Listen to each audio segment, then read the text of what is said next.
na Moïse ezalaki après ou bien avant ye avant Moïse aye après ba Adam oyo vision ko la soma makambo ko salema bi makambo salema kala mais prophétie te qui est prophétie ko ya vision eza différent na songe batu mingi bataka ko tembe songe Moïse amonaka ebandeli ya mokilité ya Adam na Eva te na songe mais na vision vision ezali yango wana Yohani amonaki nini amonaki comment avant même mokili bakosalema Moïse ayebaki mokili avant esalema ndenge ezalaka te nzambe apesila yo yango nguya ya komona te maintenant nde amonaki comment mokili esalemaki mais Yohani oyo apôtre ye apesanaki nguya ya komona nini mokili avant esalema na lola même avant esalema parce que amonaki comment bituma ya Armageddon esalaki nini esalemaki amonaki même kobotama ya nkolo Yesu spirituellement soleil na lune ntango abundaka kende kotanga mokanda apocalypse yango wana apocalypse oyo yango révélation tokolobela yango eza vision tokolobela yango Yohani amonaka nini comment diable Satan dragon ayelaki na mabele oyo vision oza kocomprendre sikoyo tokoti bien ndoto abengi koma vision nani akoki komona vision moto asambelaka bie moto asambelaka te question wana tokendaki na yango sikoyo oyebisanga bato nyonso bamoni vision Nabucodonosor amonaki mpe nini vision te Nabucodonosor azali kosambela ebongo Pharaon Nzambe akoki kopesa vision na n'importe qui kasi révélation eza eloko mosu yango wana immédiatement toza kokota na nini la révélation révélation c'est na natia yango na mutu ezali biloko oyo efo tolobela yango révélation ce n'est pas que mpo ozali prophète il faut oza na don ya ministère ya révélation mutu moko aza na ministère ya révélation na mokili azali te mutu moko mpe kotiako na yango akozala te révélation ezali réservé na Dieu seul mpo nani Dieu seul mutu kuna ndeko na bakoki kotielaka ye te meke oyo baprophète bakoki korévele ce n'est pas vrai zéro parce que Daniel aza même considéré comme prophète à monene te petit prophète seulement baprophète na baoyo boza kolandanga baoyo bayebi comment bible ezali classé baprophète ya minene basukaki na Ézéchiel de Daniel ti na Malakai baza kobenga yoka livre bapetit prophète Daniel azalaki incapable ya kointerpréter nini ndoto ya Nabucodonosor yango wana invité bandeko oyo na kotanga Daniel 2 okomona ye te se na yo otangaki Daniel 2 n'est-ce pas na pose o question po tokomi na place ya révélation Daniel mpona nini bakangaki ye akende epai ya mokonzi Nabucodonosor bakangaki ye mpo bayebaki ye azalaki mosali na Nzambe bazali bayebaki bango bakopesa explication ya ndoto yango merci sir na place wana oyechoue ubi oyechoue te place wana oyechoue te oreussi parce que tika bandeko bayeba ye te Daniel ntango bakangaki ye azali na kotravaille na ndako nani ya mokonzi tokolobela Daniel na Nabucodonosor après mais ye kokanga ye na tour oyo ye mpo azalaki conseiller ya mokonzi mais tour oyo bakangi ye aya epa mokonzi parce que aya kointerprete nini ndoto oyo mokonzi amonaki mais kointerprete kutu te parce que secret ya monene ezali wana ekeko ya Nabucodonosor bandeko kolanda ngai Nabucodonosor ntango alotaki ndoto na ye abomaki ndoto yango secret aboyi koyebisa na baprophète oyo bamagicien baastrologue banganga nzambe nyonso bayebi komona y compris Daniel abombeli bango secret ya ndoto na ye exercice apesaki bango bino bomonaka lelo oyo makambo esali inverse boyebisa ngai ndoto nini ngai Nabucodonosor asali nini na loti eske likambo pene esalama nde place oyo tokomi sikoyo Nabucodonosor alobi ete ngai boyebisanga ndoto na loti soki boyebisinga ndoto nga na loti bopesanga mpe nini interprétation ya ndoto yango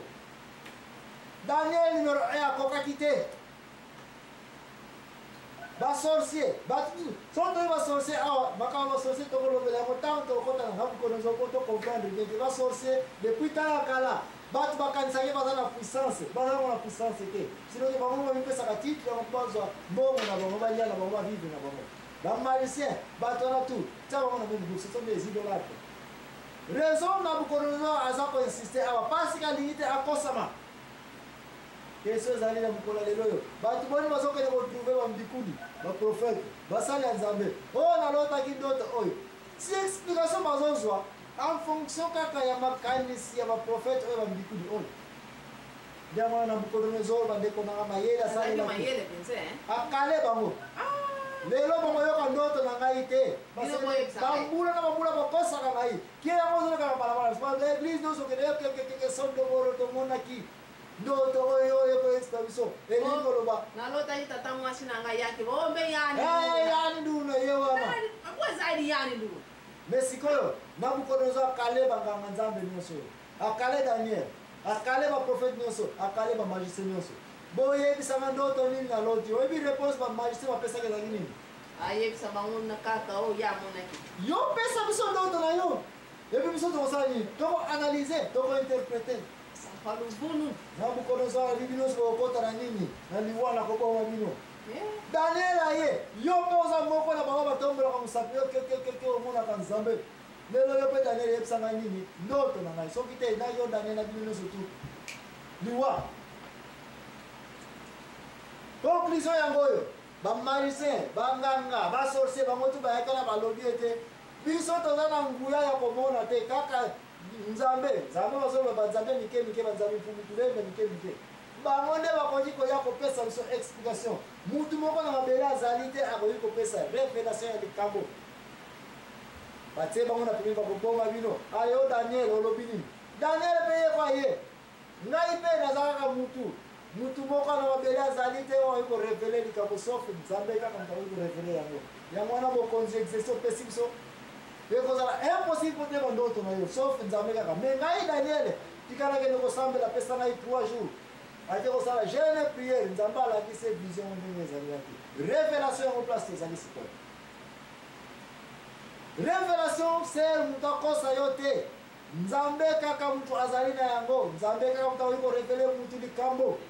epuis moto amoni effort moko na mokili eza te moko asala effort aza te meme Moïse mingi toyebaka te mabanga ya ntalo Moïse akendaki kozwa ezalaki akokoma na Kimazulu nzambe ye moko moto akomaki mabanga ya ntalo wanaki ye biblia les 10 commandements Moïse akoki kotanga yango te mais ti ntango nzambe arevele ye ke oyo elingi koloba ke respecte ngai nzambe konéglige jour ya samedi te ya dimanche te boye na boye nde révélation nzambe apesaki na Moïse oyo mabanga oyo nasimbi eza 10 commandements elingi koloba 1 2 3 ka atangi nango bato ezalaki kokoma na Kimazulu oyebi lisuka na place ya Nabucodonosor ya Daniel mwana ya Nabucodonosor ayai sukolota ndoto te namonaki vision ekomami mene tekele se nanga mene tekele ningo koloba nini lisusu mene tekele ye akoki koexplika ngo te masengaki nzambe alakisa ye nzambe ayebisaki ye mene tekele yango soki na mikosi te ke ezali apesaki ye deja ke merci ser nanga oza na ide malamu mwana Nabucodonosor ntango alotaki ndoto te kasi mingi olobaki vision ndoto kaka non vision ekoki kozala image ekoki kozala omona yango comme clip ou bien mpe okoki komona yango physiquement bosimbe olokola mabanga ya ntalo ya Moïse ezalaki deja